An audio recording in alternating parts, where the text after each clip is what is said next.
Bismillahirrahmanirrahim. Assalamualaikum warahmatullahi wabarakatuh. Alhamdulillahirabbil alamin. Asyhadu an la ilaha illallah, asyhadu anna Muhammadan abduhu wa rasuluh. Allahumma shalli ala Muhammad wa ala alihi wa ashabi ajma'in.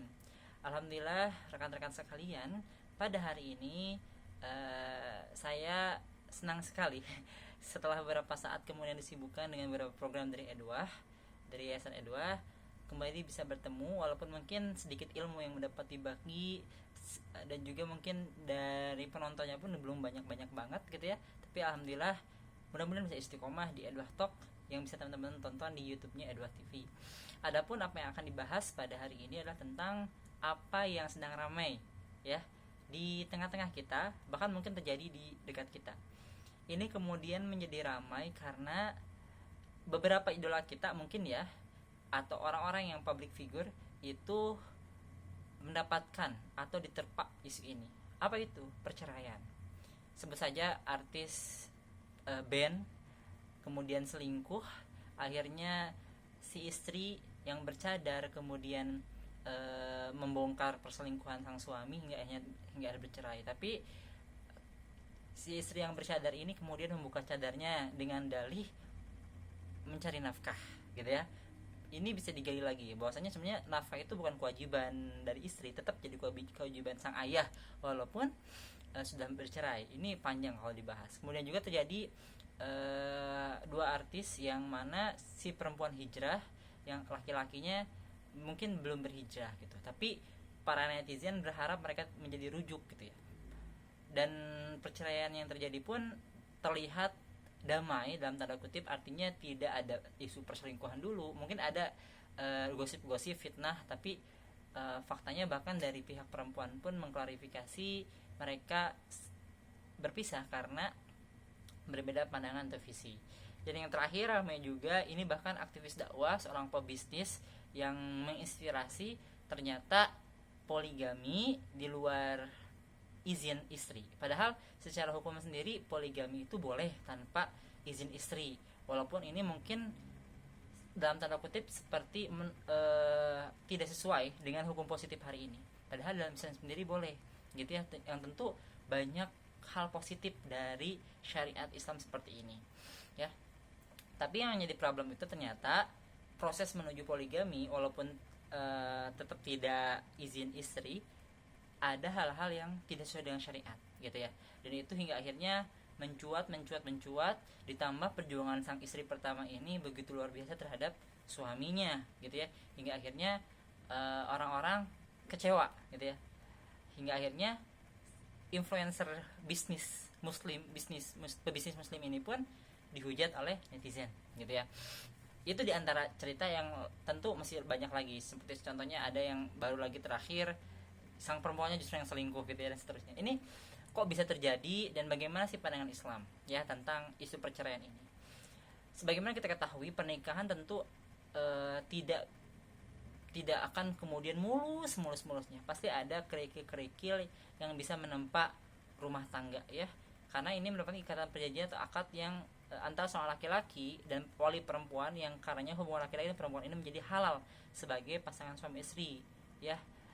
Dan jika tidak dilandasi atau dijadikan sebuah fondasi yang kukuh, yaitu akidah Islam, diiringi dengan niat dan cara proses pernikahan yang sesuai dengan syariat Islam, maka restu akan menjadi doa dari semua yang menyaksikan ikatan tersebut. Oleh karena itu, sakinah mawaddah warahmah dengan izin Allah akan dicapai. Artinya bukan sekedar menikah karena cinta ataupun pekerjaan, nafkah dan seterusnya, tapi Allah, akidah Islam menjadi fondasi utamanya, gitu ya. Dilengkapi dengan setiap prosesnya itu dengan memperhatikan syariat Islam, sehingga kemudian keluarga, kerabat, semua orang merestui, mendoakan yang baik, sehingga sakinah mawaddah warahmah pun Allah izinkan untuk dicapai.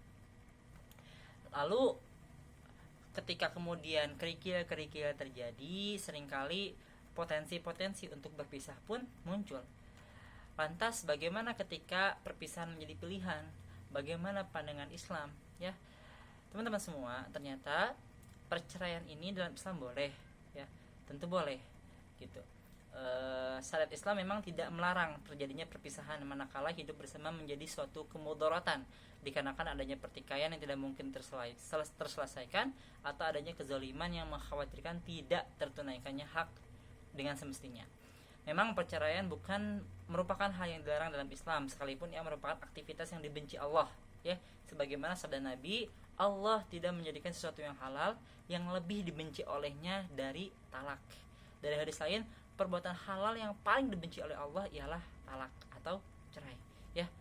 Boleh, tapi Allah sangat membencinya, bahkan yang paling dibenci Allah. Artinya perceraian itu merupakan jalan paling terakhir dari pertikaian ketika terjadi rumah tangga, gitu ya. Jalan paling terakhir, ya. Pada masa Rasulullah pun ada seorang perempuan yang minta cerai dari suaminya dan diizinkan oleh Rasulullah.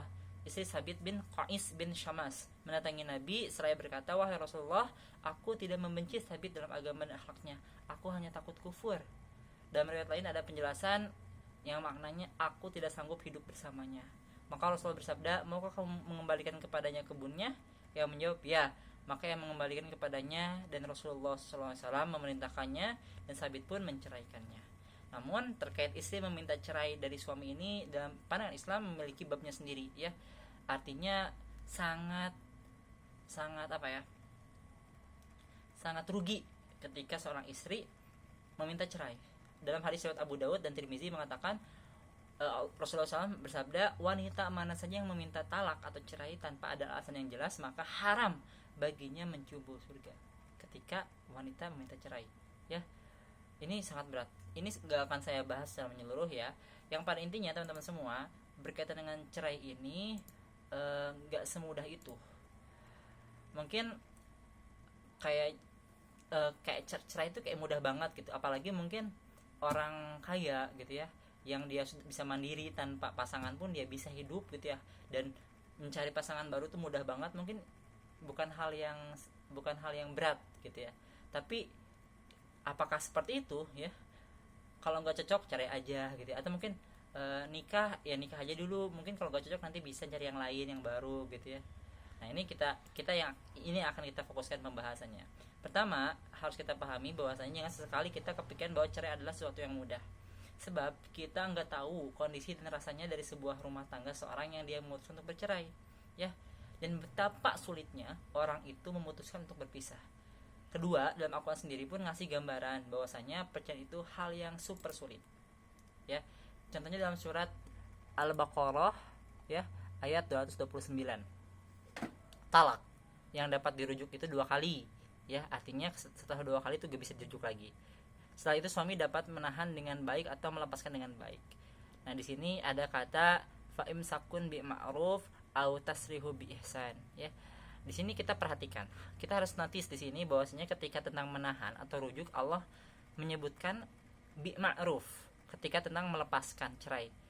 Ayatnya juga bi ihsan. Nah, ma'ruf dan ihsan ini kalau kita lihat terjemahannya sama-sama baik, padahal ternyata beda banget maknanya, teman-teman semua, ya. Menahan dengan ma'ruf, melepaskan dengan ihsan. Nah, ini apa yang menjadi perbedaan? Kebaikan dalam Quran tuh kadang dimention dengan kata khair, ma'ruf, bir, salih, ataupun ihsan. Dan di antara semuanya itu, ihsan merupakan yang paling super baik, ya. Lalu di hadis arba'in tuh setelah penjelasan Islam, iman yang terakhir itu kan ihsan, ya. Artinya ihsan itu merupakan tertinggi, puncak tertinggi atau high class banget dari sebuah amalan. Artinya itu pun yang paling sulit dilakukan, ya. Dari segi bahasa pun kata ihsan itu asalnya al-husnu, yang artinya kebaikan, memiliki 3 aspek, memenuhi 3 aspek. Baik oleh akal, baik oleh hawa nafsu, baik oleh indra, ya. Dalam Islam, ihsan itu bukan sekedar good tapi best, artinya yang terbaik, sangat-sangat baik.